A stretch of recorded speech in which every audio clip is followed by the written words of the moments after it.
welcome to another recording of the Business Travel 360 Linking the Travel Industry podcast, where we discuss travel industry news you are talking about on LinkedIn. My name is Rian and I'm one of your hosts today. I'm a co-founder at Agentivity, a travel data platform with a vision to enable travel sellers and buyers to be truly data-driven businesses. So if you want to explore that a bit, feel free to get in touch. Now, this is the point where I normally say, as usual, I'm joined by Anne and Ash, but Anne unfortunately cannot join us today, so you are stuck with myself and Ash. We'll try and be as good as we can without Anne, right, Ash? That's right. Big shoes to fill. Hi, everyone. My name is Ash, and I'm the host of a weekly business travel podcast called What's Up in Business Travel, where we give you only the important updates in under 15 minutes.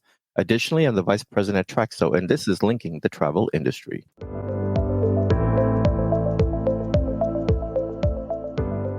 You see, we are already off our game without Anne around, so we have to... I would imagine this was what rock bands feel like, when there's four people on stage and one person can't make it.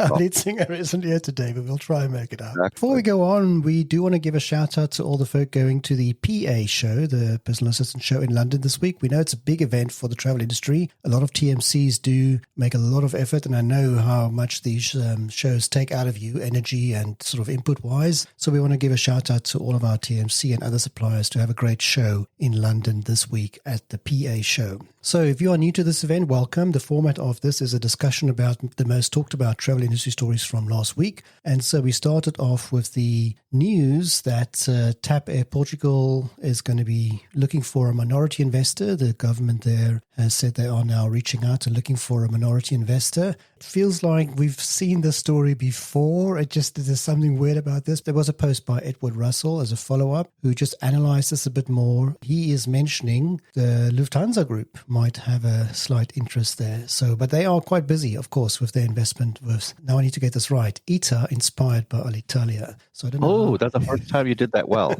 I'm getting there. And the only thing I would say real quick about this, Rian, is that the Lufthansa Group is involved in everything. They are. You can just basically stick Lufthansa after every single storyline and it'll kind of all fit at the end. Well, let's see how this forms. I mean, Edward is doing an analysis there of the footprint that TAP has in South America and how important that might be for Lufthansa. So, I mean, there are other parties also interested in this acquisition. So let's see where this goes.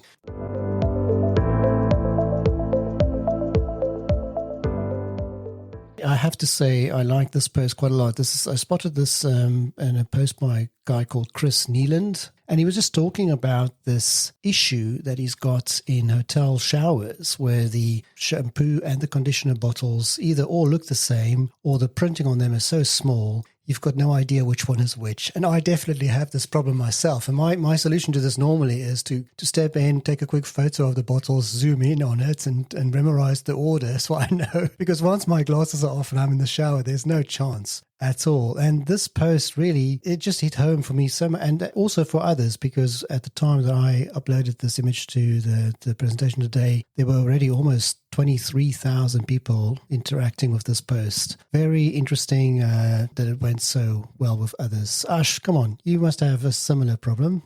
I don't stay at hotels where they put bottles up on the wall like that. So no, I'm just kidding. I thought it was just a problem I was having. Clearly, the whole world is experiencing the exact same problem. You're right, it is really small. I've noticed that some hotels have started to put big print on them, but I like how you've taken you're zoomed in and then you're kind of looking at it. I have to. And memorizing the order. I mean, to be fair, that is my solution to everything these days, right? Is just take a picture of it. My initial thought was, we're getting old. By the way, what's up with these bottles that they refill? That irritates me as well. I don't like these refiller things. I mean, I know it's all good for the environment and what have you, but how do you know who's touched that before you?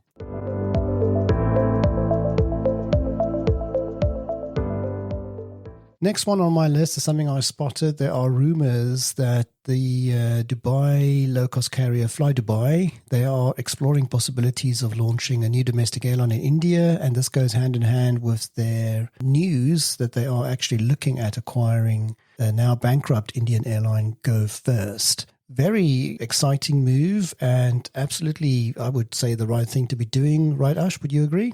I'm not a big fan of this. I'm not interested in a foreign airline coming into the Indian domestic market. Why? Because I think that the Indian-owned industry is just getting started, and we have to allow it to mature on its own. I'm all for support processes to be built. Very interesting you should say that. My view on that is a bit the opposite. I would say it would help the competition to be, a bit more even and spread out, and there could be lessons learned. They could apply a lot of their well-earned lessons from operating out of Dubai into India, that sort of stuff. They're going to obviously employ people. Those people might move over to the other LCCs. I think it's quite positive. I don't know how many other countries allow that today. Yeah, not many. Here in North America, for the longest time, U.S. airlines have been trying to fly routes in Mexico. Mexico could use some additional assistance. Canada could definitely use additional airlines coming into the market to help lower the pricing in Canada, but yet there's no ability to do that. Yeah. So if that's not the case in other countries, then why should it be the case there? Yeah, no, it's interesting. You're quite right. I mean, I know of a lot of countries who won't allow that at all, or they would insist on a minority-only stake at most, right? And then the rest needs to be local. Okay.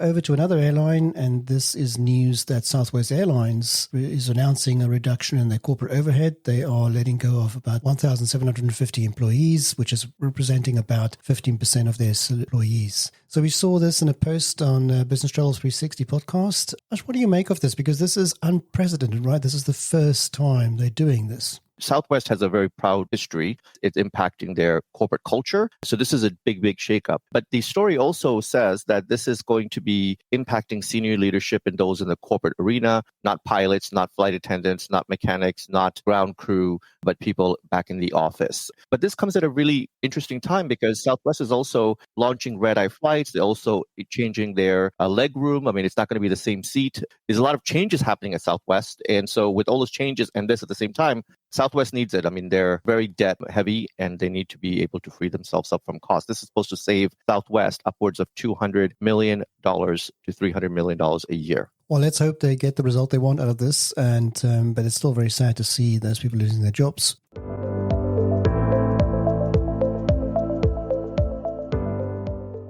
I can't believe this only happened last week. It just felt to me like it happened even longer ago. But last week we were shocked by the scenes we all saw about Delta Airlines Flight 4819 coming into land from Minneapolis to Toronto and then having that real devastating crash where the airplane ended up flipped over. Luckily, everybody was evacuated and unhurt. There were some injuries, but nothing serious. And, there was a good outcome of that story. And then subsequent to that, we saw the news that Delta Airline was offering $30,000 to each passenger of the crash in Toronto. And I see, Ash, again, you put a poll up there on Business Travel 360 podcast, right? Do you want to just talk about why you put that poll up? Interested to see what everybody thinks, because we'd love to hear from you on what you think about this. First of all, what a miraculous situation. Literally, everybody walked off that plane is just really awesome. And then part of this is, of course, what you just mentioned, Rian, which is that Delta is offering $30,000. So they came out with this offer to each passenger. There is a class action lawsuit that's starting to brew.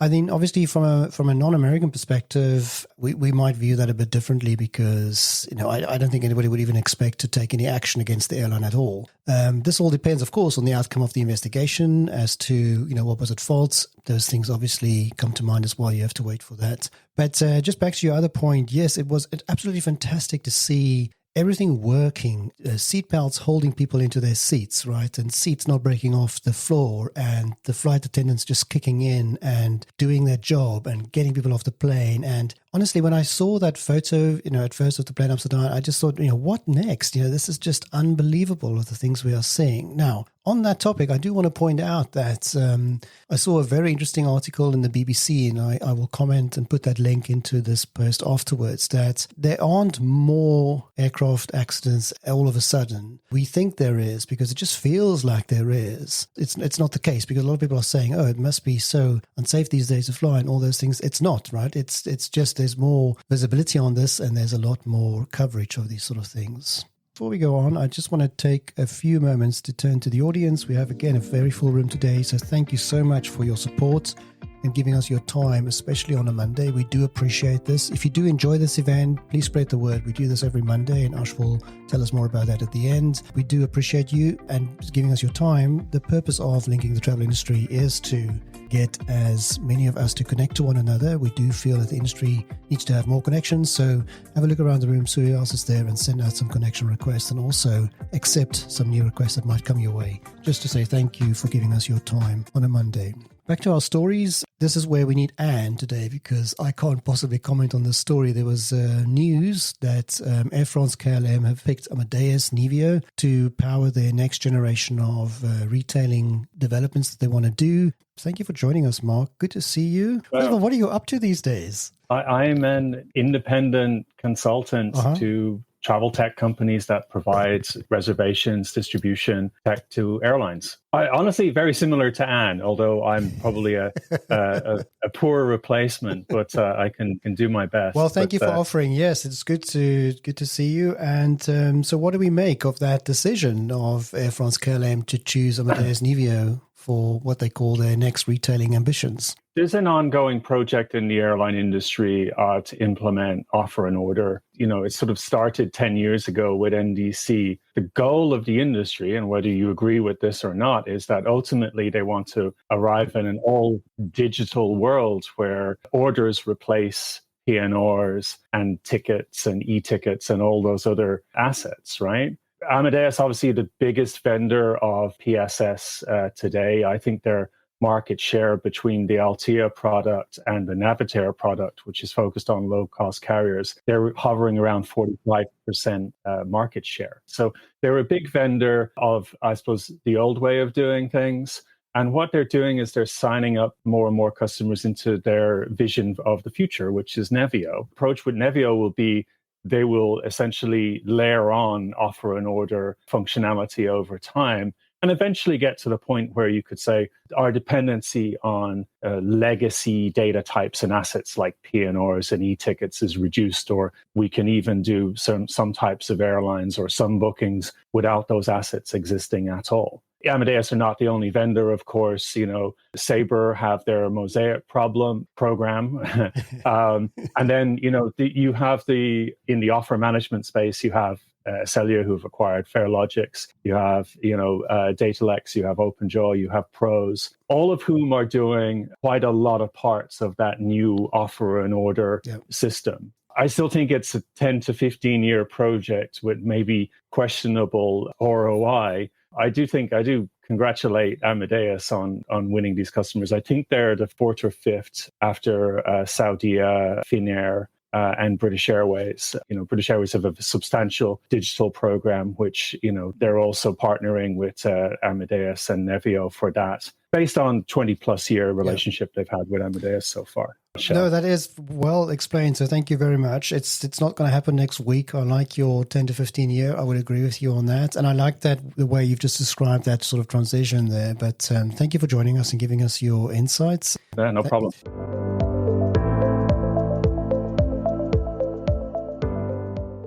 The UK Competitions and Marketing Authority has had a complete change of heart about their decision around the Amex GBT CWT deal. They are now saying it's fine to go ahead. And, that was published. Ash, I know what you're going to say, but say it anyway. I told you so.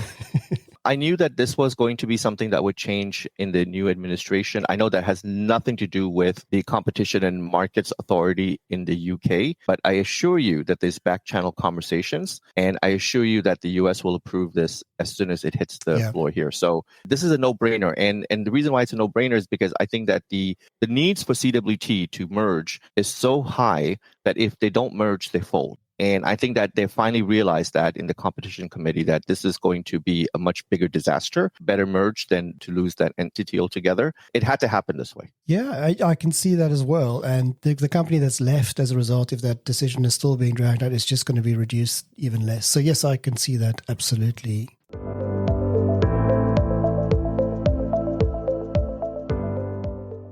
speaking of Lufthansa, we can't have a show without mentioning Lufthansa, Ash. Now, of course, we should have brought these stories closer together, right? Because as we can see now that Air India and Lufthansa, got some news coverage that they've announced a code share on 100 routes across the Indian subcontinent. A bit further into the story, there are existing code shares between Lufthansa and Air India. They've just expanded on them, fairly significantly. Do you think it relates, Ash, to the fact that Fly Dubai is interested in operating in India? No. I think this has everything to do with their alliance. Lufthansa and Air India are both part of the Star Alliance, so obviously they already have a connection with each other. So this is a no-brainer. Air India also announced a code share with Virgin Australia as well. Air India is just in a code share partnership rampage right now. And then just to note as well that part of that group of Lufthansa is Austrian, and they also have a code share on about 26 routes.